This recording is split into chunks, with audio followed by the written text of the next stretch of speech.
जो होता है वो कारोबार स्टार्ट करना चाहता है, पर वो कारोबार स्टार्ट नहीं कर सकता।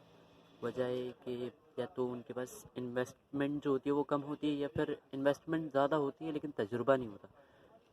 तो आप कम इन्वेस्टमेंट में क्या कारोबार कर सकते हैं और ज़्यादा इन्वेस्टमेंट में क्या कारोबार कर सकते हैं, वो मैं आपको बताता हूँ। तो सबसे पहले ये कि आपको अपनी इन्वेस्टमेंट देखनी है कि कितनी आपकी इन्वेस्टमेंट है। उस हिसाब से आपको चीज़ परचेज़ करनी है। मसलन ये कि आपको अगर आपकी इन्वेस्टमेंट कम है तो उस हिसाब से आपने चीज़ लेनी है। जैसे कि आपके पास 1000 रुपये हैं, तो उस 1000 रुपये से आप छोटी छोटी चीज़ें, जैसे कि कोई 50 वाली 100 वाली ये आइटम आपने परचेज़ करे। वो आइटम जो मार्केट में नहीं मिलते, यानी कॉमन ना हो ऐसी चीज़ जो ज़रूरत में इस्तेमाल होती हो लेकिन कॉमन ना हो, ज़रूरत में ना हो लेकिन उसका यूज़ लोग करते हो, उसकी परचेजिंग होती हो, जो आप मार्केट में सर्वे करो। मिसाल के तौर पर एक बॉल है, जैसे सिम की बॉल होती है, वो अमूमन नॉर्मल जो है 100 रुपये की बिकती है। लेकिन आप अगर उसको होलसेल मार्केट से लेने जाओ ना, उसका पैकेट पूरा लेने जाओ, तो वो मुश्किल से ना आपको 45 रुपये 50 रुपये या 55 रुपये की मिलेगी, इससे ज़्यादा की नहीं। लेकिन आप उसको वो देखो, जब रोलिंग आप उसकी करते हो तो वो 100 रुपये की बिकती है, यानी प्रॉफिट डबल। तो आप उसने आप वो आपने परचेज़ कर ली, 1000 रुपये की कितनी आएंगी? अगर 50 रुपये की भी आप लगाओ तो आती हूँ 20। सही, 20 पीस आपने लिए। अब आप उसको बेचोगे कैसे?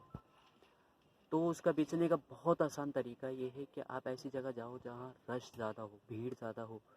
मसलन बेकरी, ऐसी बेकरी जहाँ रनिंग रोलिंग ज़्यादा होती है, तो आप उससे बेकरी के आगे आप खड़े हो जाओ। देखो, कारोबार में कोई शर्म नहीं होती। अगर कारोबार करना है ना, तो शर्म को बेचना पड़ेगा। तो आप सबसे पहले वो बॉक्स लेके या वो जार में, बॉक्स में, पैकेट में लेके आप कहीं पे लेके खड़े हो जाओ, किसी भी बेकरी के आगे, किसी सैलून के आगे, किसी हॉल के आगे, किसी लॉन के आगे, जहाँ भीड़ ज़्यादा होती है ना, जहाँ आप देख सकते हो कि ये चीज़ बिकेगी। अक्सर आपने अमूमन देखा होगा कि शादी हॉल जो होता है, उसके बाहर आपको जो नॉर्मल पॉपकॉर्न 10 रुपये के मिलते हैं, वो वहाँ 50 रुपये के मिलते हैं।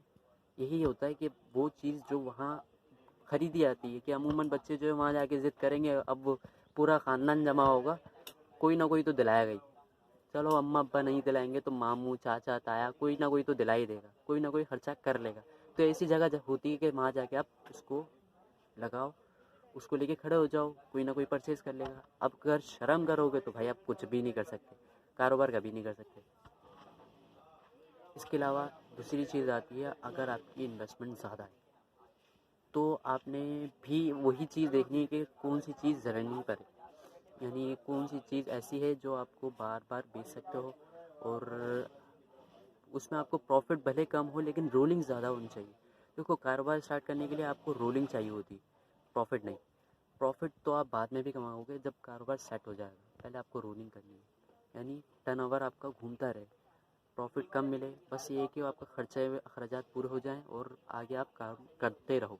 तो उसके लिए आपको सबसे पहले वो चीज़ देखनी है जो मार्केट में बहुत ज़्यादा आम हो और हर बंदा उसको परचेज़ कर रहा हो। इसी तरह टॉय में अभी आजकल जो है पपेट है, जो कि नॉर्मल जो है उसकी होलसेल 245 230 245 के करीब आती है, नॉर्मल छोटे वाले पपेट की। लेकिन वो बिक पता है कितने का? 350 रुपये का सेल में, समझे? 250 रुपये की चीज़ 350 रुपये की सेल में, यानी 100 रुपये प्रॉफिट, वो भी सेल